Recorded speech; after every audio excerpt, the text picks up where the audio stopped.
In fact, people found that back in September of 2022, they spent about 8.5 billion yuan, or about 1.1 billion US dollars, to construct this new program to strengthen the embankment.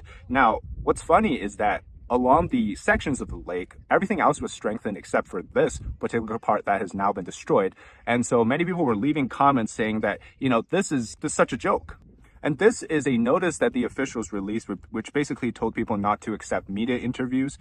They don't want to post outside about the situation, what's happening, basically just censoring the situation.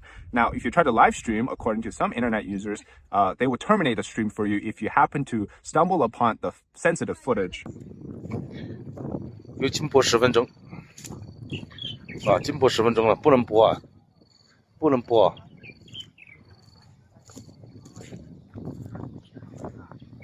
危险，那是什么危险区域吧？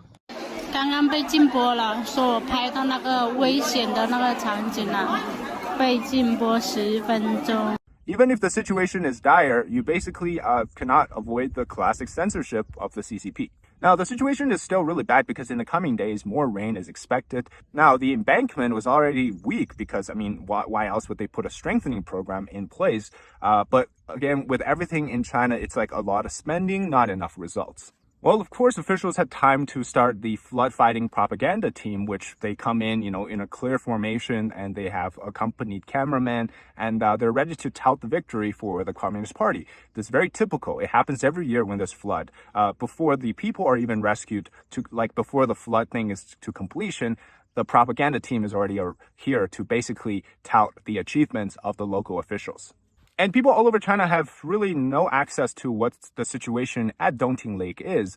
For example, CCTV, when this was happening, they didn't show any situation of the flood. You have videos of people being washed away. You have people who are being rescued. None of that was seen on state media. The rest of the region has also been facing a tremendous amount of disastrous flooding. And so this extended into 3 provinces, which is Hunan, Hubei, and also Anhui province. This video here shows a parking lot cam, and it shows that the flood water rushing in and actually pushing a bunch of people into the parking lot.